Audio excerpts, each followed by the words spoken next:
Usai putus dari komedian Sule, artis Naomi Zaskia jarang tersorot di media. Kini dirinya disibukkan dengan membintangi berbagai web series.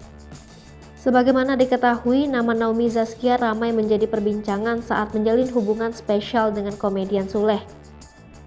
Kabar ayah Rizky Febian itu berpacaran dengan Naomi Zaskia heboh setelah resmi bercerai dari mendiang mantan istrinya Lina Jubaidah pada tahun 2018 silam. Dulu saat masih bersama, Sule dan Naomi tak segan memamerkan kemesraannya ke publik. Sayangnya hubungan tersebut tak berlangsung lama sampai ke jenjang pernikahan. Hingga putus dari Naomi, Sule pun diketahui menikah dengan mantan DJ Natalie Holzer. Lantas bagaimana kabar terbaru Naomi Zaskia, wanita cantik yang pernah memikat hati Sule? Jauh sebelum berpacaran dengan Sule, Naomi Zaskia telah menggeluti dunia karir sejak 2012 dalam sinetron Diam-Diam Suka berperan sebagai Neta. Terbaru namanya kembali melejit karena sukses memerankan karakter Gladys di sinetron Dewi Rindu.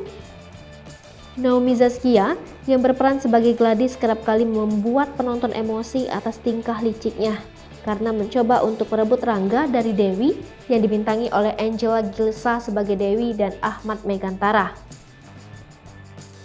Belakangan terakhir, Naomi Zaskia kembali membintangi drama terbaru berjudul Write Me a Love Song yang dipasangkan dengan aktor Biowan dan aktris muda lain seperti Dinda Kirana, Marsha Arwan, Omar Daniel, dan Andri Masyadi. Wanita kelahiran Jerman 20 September 1996 ini mengaku telah memiliki kekasih baru usai putus dari Sule. Namun, mantan kekasih Sule ini memilih untuk merahasiakan sosok identitas kekasihnya, namun dipastikan jika pria tersebut tidak satu profesi dengannya.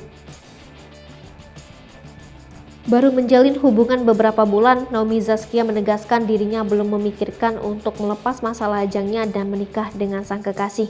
Kini, dirinya hanya disibukkan dengan menjalin syuting sinetron Dewi Rindu, serta menghabiskan waktu mengikuti olahraga bela diri Alliance Jiu-Jitsu yang kerap dibagikannya dalam Instagram pribadinya @nownomnom.